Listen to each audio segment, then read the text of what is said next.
And welcome back to my series, Meeting the Men of Code Red. Isn't this fun? Are you guys liking this? This is so much fun. I'm featuring different men because guys, only 7% of our clientele is men, and I don't understand why. 93% of our clientele is women. I don't know. I don't know why, because we have had some extraordinary men that have had incredible transformations on Code Red, and DJ is no exception. In fact, I was talking to DJ, and I wish I wouldn't have asked the question before I hit the record button, because I like being surprised. But DJ, a husband, a father, active duty Air Force, he lost 52 pounds on Code Red. I know, spoiler alert. We're just going to get this out of the way. So I asked DJ to come on and talk to you guys because he brings a whole different angle to this whole thing than we've ever heard. We don't usually hear from guys in his age group. And so this is remarkable because Gabriel, Aria, Leisha works for Code Red. Your whole family has been impacted by Code Red. So how about you take us back, DJ, and you paint a picture for us, because it's been a while. You guys have been in Code Red for a while. Take us back on what life was like, overweight. Leisha did not have her weight under control. The kids were probably eating sugar. I don't know. Take us back and paint a picture on what life was like before you started this whole journey. For our whole family, honestly, our entire diet was full of pastas, grains, pretty much overloaded on that stuff. Leisha, she was really the only person in our entire family who liked veggies, had veggies. So the only ones that I would go to at the time were what I thought were veggies were potatoes. That was my go-to. And that was me saying that, yeah, I got veggies in, yeah, joking with her about that. But it was that. It was constantly having pints of ice cream in the freezer that would last maybe 1 or 2 days. Candy all over the place. It was pretty bad. Wow. So you were heavier, which it's so hard because I saw you here recently at an event. You were so great to come to our Rebel reunion and just help out in so many ways. And it's the first time I've ever seen you in person. And it's so hard, even me, to picture 52 pounds on your frame. Did you know, it's kind of a dumb question, but did you know you were overweight back then? I mean, did you kind of know it was a problem, or did you just kind of like, ain't no big deal? At the time, I thought that I might have a little bit of a weight problem, but I've always been pretty active, like trying to do running when I could, and lifting in the gym a lot. So I just thought I was maybe a little bit huskier because I had muscle. Maybe that was it. It wasn't until I really started having to get new uniforms because my waist was getting a little bit tight at work, that I started realizing maybe there's something else to this. Maybe I'm not just muscular. Yeah, and so did it affect your sleep, or did it affect how you felt? Did you have headaches, brain fog, any of that stuff, or did none of that stuff affect you? Oh yeah. I had actually pretty decent sleep from what I can remember anyway, but I had constantly had I'd been nursing a leg injury since about 2014 when I first heard it, and it was consistently just not getting any better over the course of about 4 years until I had surgery. And I think thinking back now from what I know, had I changed my diet back then, I probably could have nursed it and gotten it better maybe within a year or so.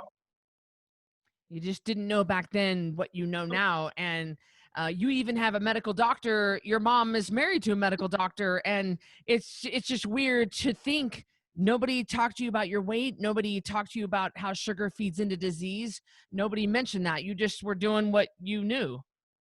Exactly, yeah. And it just stems back to, I think, like our entire generation, going back to our childhood, just being fed the same things and think that's normalized.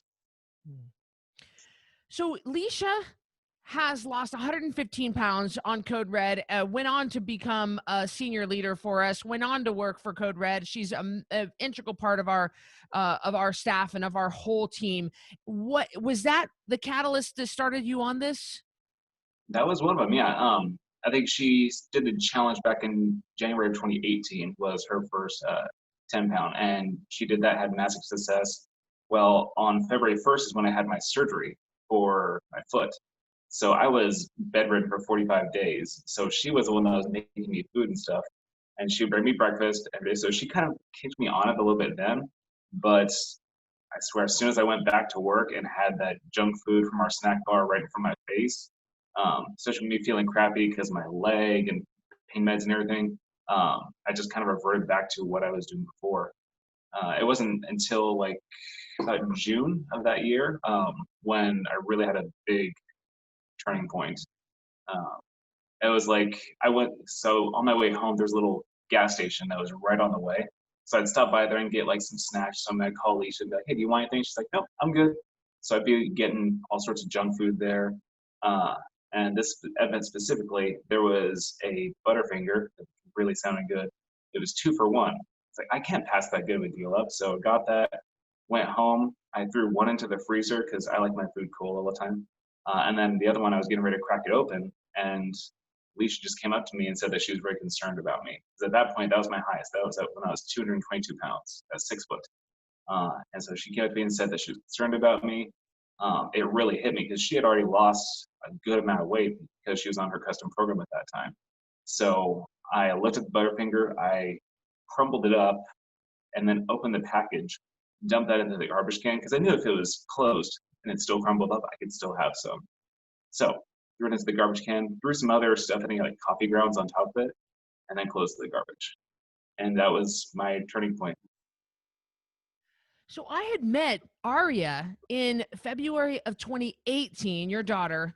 Just and both your kids are absolutely incredible, incredible little humans. They're just amazing. And so and there was a major change happening then. So when did you start to realize, hey, we gotta take the kids off sugar too? Or I don't know, how did that whole thing go down with the kids? That one lasted a little bit longer because we had a move coming up in October, and with the stresses coming from all that too, it was just one extra thing to do. But I believe when Alicia started her custom program and started realizing all this stuff, she started taking the stuff out of the house. So instead of getting the kids all the crazy, ridiculous sugary cereals, we would go down to like a Kashi cereal, which isn't still not the best, but it was at least something that they were able to have less intake of bad stuff. And then I think it was probably once we moved down here to our new base in October of that year, that's when we really started just starting brand new and getting the kids going. So you're in the Air Force, and you're doing a pretty important job, and I'll let you kind of decide if you want to share any of that. How much does you being healthy and clear brained and on the ball does that affect? I'm not trying to say that there are jobs in the military where it doesn't matter. I'm sure, I mean, every job is important, but you have a pretty important job. You need to be on the ball and on your game. Yes, exactly. So the job that I do what's called conjunction assessment. And what we do is we take in data from all over the world, from all these different radars that see into space, and they see all the satellites that are up there, and we predict conjunctions, so collisions for those objects, and try to alert the owner operators of those satellites of if their objects might have a possibility of conjuncting. So it is pretty important. That's one of the many jobs that we have in the military that are very important. And yes, you do need to be on the ball. So from what I've seen personally, doing rotating shifts between day shifts, swing shifts, and then overnight shifts is energy drinks, sodas, sugary foods, cereals, just to keep someone energized and on point while they're doing the job, because it's very important stuff that has a global impact. Well, it absolutely does. I didn't know. I only knew a more of a broad understanding of your job. And Miles talked to you a little bit, and he came home and was like, "Da-da-da-da-da-da, DJ, DJ, DJ." I was like, okay, man crush. Okay. Okay. So the whole family has turned this point where the whole family has changed your diet. You're all eating real food. Your kids are functioning. They're calm. They're easier to the whole family life is much calmer. And that's incredible. So the job, everything is leveled up in your job, and then what about like, do you ever go off the rails a little bit, eat something and then you feel it come back? And if so, what do you feel that's the first thing to kind of go bad? Yep, actually, because Leash and I were driving back from Idaho yesterday and the day before, we have lots of talks in the car. That's what we do. We just have good, deep conversations, and that was one thing that we were talking about was because obviously been maintenance for about a year now, we've noticed that there are lots of foods that do trigger certain responses from our bodies. And I think that's one thing that we kind of normalize is that when our bodies are quiet, we're not noticing them as much, which is when we're having good foods and everything and our bodies are happy. But when you have the bad foods, that's when your body starts getting a little bit louder. It starts letting you know about certain things. And so having a few fries from a certain deli on the way home or something like that, all of a sudden the stomach starts kicking me while I'm driving. I notice those things. So it's really interesting how that works. And usually the first response I'll get is I'll get some pain from my foot that I had my surgery on. That's usually the first sign that I'm actually having something go wrong. Because it's so far from the scale. Like the scale, I mean, the scale goes up, you can come back down. But man, the pain, the headaches, the fatigue, all those things just start, like you say, stomach ache, all those things start coming back pretty quick. Mhm. Yep. Yeah, especially the job that I'm doing now. So I used to be in front of doing that mission every day, but now I'm in the back shops where we are in charge of the training. And back before I really switched over into full time with Red, I was constantly having brain fog, being disorganized with all my work. I'd have 10 different tasks in front of me and just bouncing back and forth between them because I couldn't focus on just one. And now that I've kind of switched over, I'm actually able to focus on these things, get them done in an organized manner, which helps me tremendously. I know that Leisha is the love of your life. You guys have been together since you were teenagers, and I, I think that I could safely say soulmates. And I don't even say that about my own husband. Look, I love him. I wouldn't say soulmate, but I kind of get the feeling that two of you are soulmates. Has this improved your relationship? Oh yeah, definitely. Because before, I mean, there was a lot of pride on both of our sides, pride and embarrassment that we didn't want to tell the other person certain things because either we felt so deeply about them that it hurt us so much that we would want to put that on the other person. And it kind of sucked. Like yesterday when we were driving back, there were a few darker things that I didn't tell Felicia from when I was overweight. And we told her those on the drive home. And it was kind of like a nice little way being like, okay, well, it's okay for me to talk about these things. Even though man, I'm the head of the household.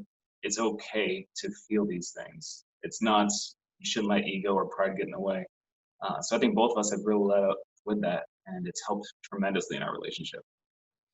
Do you think that's the reason why there aren't more men on Code Red? Is because they just don't want to ask for help, and it's more acceptable for a man to kind of have a pot belly, or I think so. That's basically like because in the military, obviously, with all the diets or not the diets, the way that we eat in the military, like a good 50% of the force is fit in shape. They're doing what they need to do. I've seen a lot of people that have been really struggling on either losing weight or not knowing what to do in their own journey. And they'd be like, okay, well, I guess I'll go vegetarian, I'll go vegan. And that's a whole different bag of cats. But they try that, they might lose some weight and then they get it right back once they revert. Um, and in my unit personally, there was one woman, the story I want to tell her. So I had been kind of like nudging her about Code Red for a good 6 or 7 months, just talking about the monthly challenges that had started up and everything. She was an older woman, she's probably in her 50s, and she was just saying, "Oh no, I've done it all. No, nothing works for me. I've done each bite, all that crap." And then COVID happened. Everyone got to teleworking. No one got to see each other. Came back in June. I saw her. She had lost 40 pounds because she did a challenge and she pushed through with it. So that's another thing that people need to find is like their own time to do it. yeah, Yeah. yeah. Yeah, their own time. You got to be ready for it. It's like people ask Mhm. you one of two things. They ask you, what are you doing? Or they ask you, why are you doing that? One means they're ready and one does not. So what would you say to a man specifically or a young man your age that is kind of on the fence about maybe trying it or is like, oh, I mean, to me, I'm thinking a steak and asparagus, eggs and bacon. Like what would be so bad about that? I don't get it. Water. I mean, I just don't get it. But what would you say to someone to get them to kind of push them over the edge to try a challenge?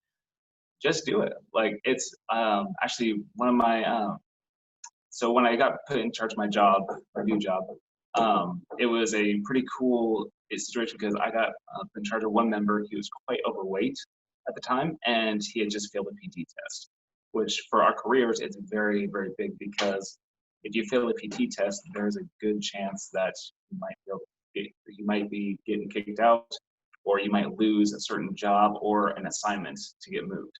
So when he did get put under me, I told him, I was like, hey, you failed your test. I want to go and try to help you. My wife, she works for this company. This is the thing they're doing. They're doing a challenge this next month. I'm going to pay your way in. I'll do it with you. We'll both see what happens.